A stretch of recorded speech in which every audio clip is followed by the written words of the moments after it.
నాతోటి విద్యార్థులకు అందరికీ నమస్కారాలు. నా పేరు చంద్రపతి. నేను BiPC second year government junior college చదువుతున్నాను. ఈరోజు నేను ప్రసంగించే విషయం వచ్చేసి గాలి, నీరు, నేల, కాలుష్యం మరియు మనుషుల మానసిక పరిస్థితి. గాలి, నీరు, నేల, మనుషుల మానసిక పరిస్థితికి సంబంధం ఏంటి? ఈ అందమైన దేవుడు సృష్టించిన ఈ అందమైన ప్రపంచంలో ఈ ప్రతి జీవి బ్రతకడానికి దేవుడు ఇచ్చిన వరమే ఈ గాలి, నీరు, నేల.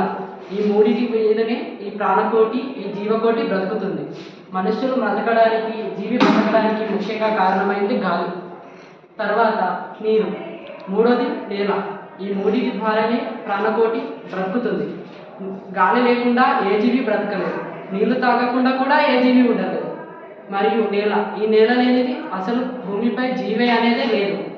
కాబట్టి ఈ మనుషులంతా ఈ మూడింటిపై బ్రతకాల్సింది పోయి, ఇవన్నీ మనకు ఒక వరంగా భావించాల్సింది పోయి తన సొత్తుగా భావించి ఈ మూడింటిని కలుషితం చేస్తున్నారు.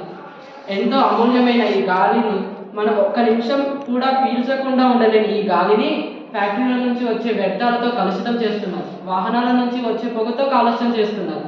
వీటిలో అనేక రకమైన విషవాయువులు కలిసి ఎంతో స్వచ్ఛంగా ఉండే గాలిని ఎంతో ప్రమాదకరంగా మారుస్తున్నారు. ఈ గాలిని పీల్చడం వల్ల మనుషులు అనేక రకమైన శ్వాసకోశ వ్యాధులతో ఇబ్బంది పడుతున్నారు.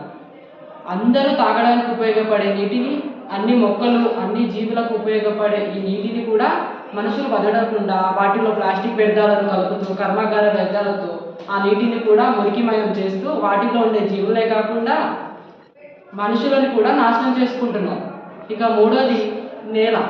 ఈ నేలపై మనుషులు పండే పంటలు, అలాగే పక్షులు, జీవులు అందరికీ అవసరమయ్యే పంటలు, చెట్లు, మొక్కలు ఈ నేలపైయే పెరుగుతాయి. కానీ ఒకప్పటిలా కాకుండా ఇప్పుడు రసాయన మందులతో ఈ నేల సారవంతాన్ని తగ్గించి నేల జీవులను చంపుతున్నారు. అలాగే కాకుండా మనుషుల యొక్క ఆ పండిన పంటలు తింటూ క్యాన్సర్ లాంటి భయంకరమైన వ్యాధులతో పోరాడుతున్నారు. ఈ మూడింటి కాలుష్యం వల్లనే మనుషుల యొక్క మానసిక పరిస్థితి రోజు రోజుకు దిగజారుతుంది. 100 ఏళ్ళు ఉండాల్సిన మనిషి జీవితం 40 ఏళ్ళకే దిగజారిపోతుంది.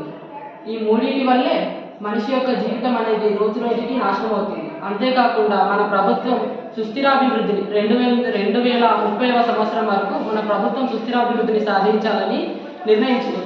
కానీ ఈ మనుషులు దాన్ని కాళ్ళతో ఎగతన్ని రోజు రోజుకు అటవీలను నరుకుతూ, ఇంధనాలను దుర్వినియోగం చేస్తూ, సహజ వనరులను నాశనం చేస్తూ గడుపుతున్నారు. మనం ఎప్పుడైతే ఇంధనాలను సరిగ్గా వాడుకొని అడవులను పెంచి, మొక్కలను పెంచి, సహజ ఇంధనాలను అందరికీ సరిపోయేటట్టు వాడుకొని, రెండోది సుస్థిరాభివృద్ధిలో అందరూ భాగస్వాములు అయితే మనతో పాటు మన భవిష్యత్తును కాపాడుకొని మన మానసిక పరిస్థితిని కూడా మెరుగుపడవచ్చు. మనందరం బాగుండాలి, మన మానసిక పరిస్థితి బాగుండాలంటే గాలి, నీరు, నేల కాలుష్యం కూడా తగ్గించడానికి ఒకటే మార్గం మనం మొక్కలు పెంచడం, మన దగ్గర ఉన్న వనరులను మనం సమర్థవంతంగా వాడుకోవడం, కాలుష్యాన్ని ఆపడం. ఇది చేస్తే వాటి కాలుష్య పర్యావరణాన్ని కాపాడుతూ, సుస్థిరాభివృద్ధిని కాపాడుతూ, మనస్సుల మానసిక వికాసాన్ని కూడా కాపాడుకోవచ్చు.